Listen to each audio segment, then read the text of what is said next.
is Lisa from Mobile Tech Review, and this is the Acer Iconia Tab A501. Now, we've already reviewed the A500 way back in April of 2011, but it came to AT&T as a 3G, 4G HSPA Plus device in late September, and we're going to take a look at it now and see what it brings to the table that the original A500 didn't.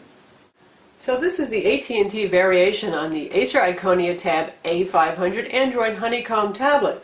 About 6 months after this tablet came on the market, the AT&T version finally appeared. Now, they had talked about it for a while, and we started to think it wasn't going to happen, but in fact it has. And it's pretty much unchanged from the A500. The SIM card slot is no longer blocked, and there's a lovely place to put your AT&T SIM card in here, and that does require a data plan, a tablet data plan. We'll get into that a little bit later. But other than that, you've got the same hardware here identically. It comes with 16 gigs of internal storage. And up top here, the A500, we've got a little door. So we flip the little cover up and there's a SIM card slot. We have a SIM card in there. And there's a micro SD card slot so you can put additional storage in the device. Now for a little refresher, we'll take a look around the device here. Got volume controls up top. This is your orientation lock. Side here we have the power button, 3.5mm stereo jack, your micro HDMI port. On this side we have the power jack. This uses a barrel style connector, same as the A501 and the Acer Iconia Tab A100 as well. Your micro USB port for copying files over from your computer. And one really cool thing is we have a full-size USB port with USB host capability. That means you can use flash drives, USB keyboards, that kind of thing. You can use external powered and unpowered hard drives, but one thing is you can't use NTFS formatted volumes. There's no driver in the system for that, so FAT32, yes, various Linux file systems, those are a go, but not NTFS. And we've also got a reset hole here in case the thing hangs. You poke that with a paperclip and reboot it. And on the bottom we have a dock connector. And here we have the stereo speakers. Your 5-megapixel rear main camera with LED flash, and on the front here we have a 2-megapixel video chat camera. Not really the best placement unless you want to feature your left ear, but, well, that is what it is. As you can see, the device is not super thin exactly, and it weighs 1.7 pounds, just like the original Iconia A500. So super slim and light like a Galaxy Tab 10.1 or the new Motorola Zyboard 10.1. No, it's not that. So what are the good points about the A501? It's very inexpensive for a tablet available on a carrier. In fact, it makes the Jetstream look even more expensive than it already is. About half the price of the Jetstream. This is $329 with a 2-year contract, and it's $479 without a contract. So fairly affordable. That offsets some of the caveats about the fact that it's a bit thick, a bit heavy. And there's one other drawback here, and this is still running Android OS 3.01 Honeycomb way back when. That must have been like March or so was when that OS was current. You know how the OS versions have marched ahead. 3.2 has been out for several months, and it's still not available for the A501, which is unfortunate. There have been UI improvements, speed fixes, and that kind of thing that aren't here.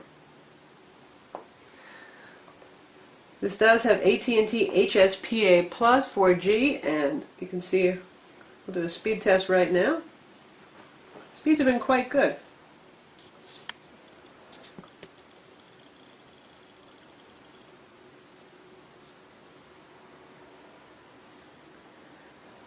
That's certainly very respectable. We're up there. We just went up to 8.4 megabit per second for download speed, and wow, anything short of LTE, even for lower end of LTE, that would be pretty impressive. So that's also very nice. You get really good data speeds on this device if you're in an HSPA plus coverage area for AT&T, which includes most metro regions at this point. So it's real pleasant to use this as an internet device on the go.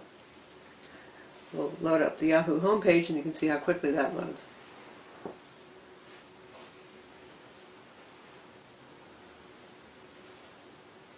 And then we'll visit our own homepage, which is a non-mobile site. Now we're loading our page, full site, very fast, and that's over AT&T's network. So definitely a big selling point. And scrolling speeds are reasonably good. We've got flash ads loading fine, and pinch zoom works. Not the super fastest thing we've ever seen, but certainly not bad. One thing about AT&T's tablet plan, it does not include mobile hotspot feature, unlike Verizon. With Verizon, you can use your tablet as a mobile hotspot, which is pretty neat, and provide an internet connection for your notebooks or your other tablets. That's not available with this tablet. The tablet has the standard for first generation Honeycomb tablets, 1 GHz dual-core Tegra 2 CPU with a gig of RAM. Again, it has 16 gigs of internal storage. You can use a micro SD card and even a USB flash drive to expand your storage. And it has basic drivers that allow micro SD cards and USB flash drives to show up in applications like Gallery. It has Wi-Fi, 802.11 BGN, Bluetooth, and a GPS. In terms of synthetic benchmarks, here's Quadrant, and you can see it did pretty well for a 1 GHz dual-core Tegra 2, especially considering it's running Honeycomb 3.01, and Honeycomb did get faster with each new version of it. You can see we've got a 2342 score here, and that's respectable enough. In terms of applications, really AT&T hasn't bloated this up at all, and the other apps are the standard that you get with the Iconia A500, and again, watch that video review if you want to get the full picture on this tablet, but we've got their custom video player, front end, and music player, DLNA application, that kind of stuff.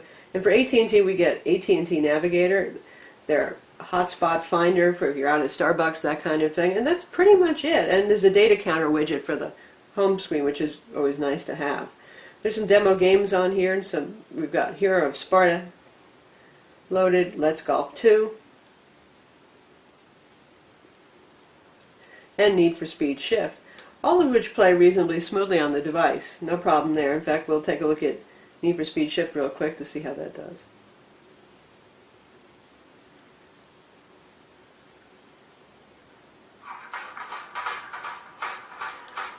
Here we are, Need for Speed Shift, and you can hear the speakers are pretty loud. These sound improved to me over the A500, which had really anemic speakers.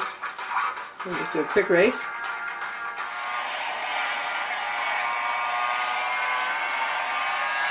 Plays just fine.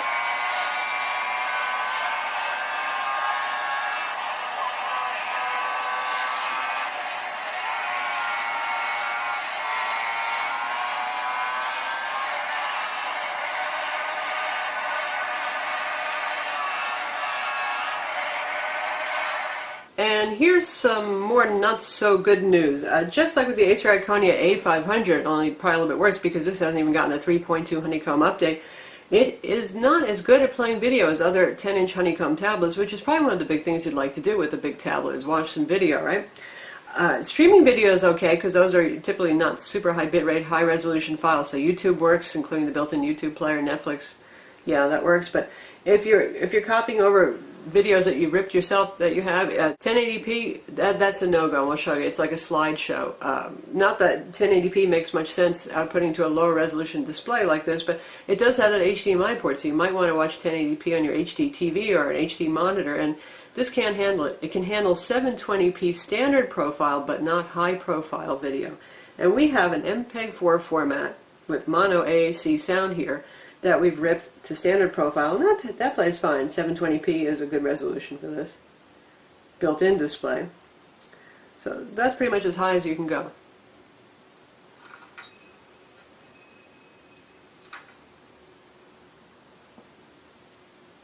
And this plays just fine and looks smooth.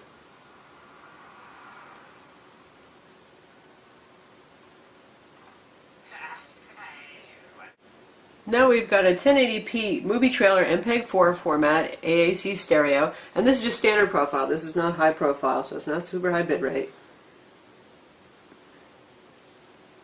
And it's going to basically play like a slideshow.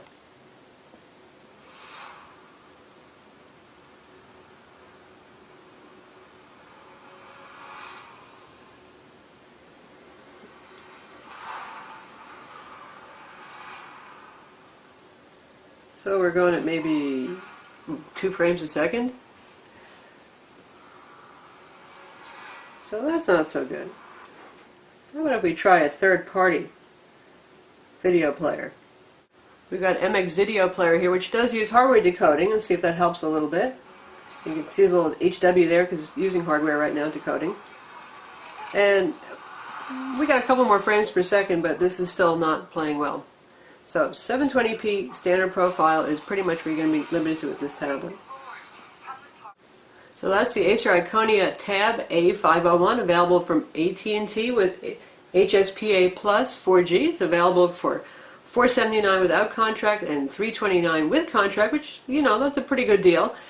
And if you want to learn even more about this, also watch our Acer Iconia A500 video review, which goes into every feature in great detail.